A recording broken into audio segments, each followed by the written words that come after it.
আগামী মঙ্গলবার থেকে প্রচারে নামতে চলেছেন অভিষেক বন্দ্যোপাধ্যায়। 24শে মার্চ থেকে তার কর্মসূচি শুরু হচ্ছে। দুপুর 2টোয় তিনি পাথর প্রতিমায় সভা করবেন, জনসভা রয়েছে তার।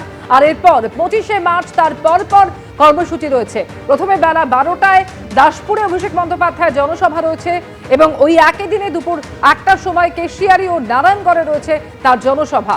আর এরপর দুপুর 1:30টায় নন্দীগ্রামে কর্মী সভায় যোগ দেবেন অভিষেক বন্দ্যোপাধ্যায়।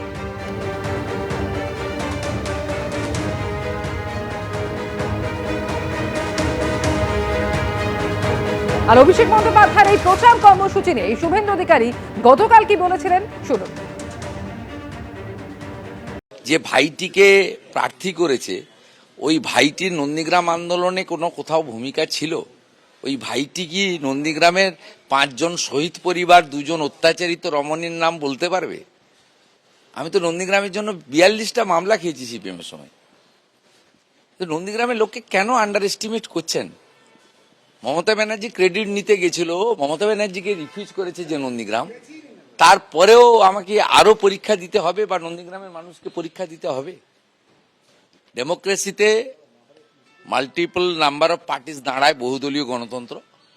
ওরা একজনকে দাঁড় করিয়েছে। আমিও একটা সময় তৃণমূল কংগ্রেস করতাম, 20 সালে আমিও রিজাইন করে সব ছেড়ে আমি বিজেপিতে জয়েন করেছিলাম। বিজেপি আমাদের একজন পঞ্চায়েত মেম্বারকে ওরা জয়েন করিয়েছে। ওই ভাইটার উচিত বিজেপির পঞ্চায়েত মেম্বারশিপটা ছেড়ে নির্বাচনে লড়াই করা নৈতিকভাবে। আর মাননীয় অভিষেক বাবু মমতা বন্দ্যোপাধ্যায়ের পরে সেকেন্ড ম্যান ওই দলের। তিনি প্রচারে আগেও গেছেন, এখনো যাবেন। এটা নিয়ে আমার মন্তব্য করারও দরকার নেই, বিচলিত হওয়ারও দরকার নেই। কিন্তু আমি নন্দীগ্রামের গণদেবতাকে নিয়ে ওরিড নই। তারা 21-এর যুদ্ধে বলে দিয়েছে কে আসল আর কে নকল, বারে বারে হয় না। আজ থেকেই ভোটের প্রচার শুরু করতে চলেছেন তৃণমূল নেত্রী। আর তার আগে গতকাল রেড রোডে ঈদ পালনের মঞ্চ থেকে প্রধানমন্ত্রীকে নিশানা করলেন তিনি। আপনি সবচেয়ে বড় অনুপ্রবেশকারী। প্রধানমন্ত্রীর সমালোচনায় সরব মমতা বন্দ্যোপাধ্যায়। এসআইআর নিয়েও কেন্দ্রকে নিশানা করেছেন তৃণমূল নেত্রী।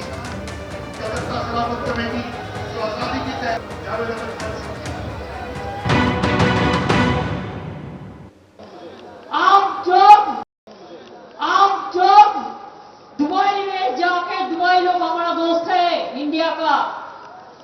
आप जब उधर में जाके पूरा दस्ती मिलाता है, गला मिलाता है, तब आपका असर नहीं पड़ते है।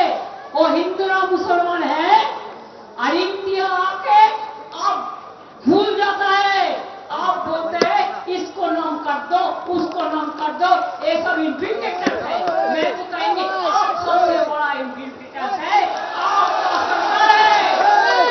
जो डरते हैं वो मरते हैं, जो लड़ते हैं वो जिंदगी में कामयाब होता है। सबको भेज दिया, सबको भेज दिया, और कहता मकान भी छोड़ दो, सब मकान में बीजेपी का लीडर लोग रहेगा। जो डका गुंडा का पार्टी है।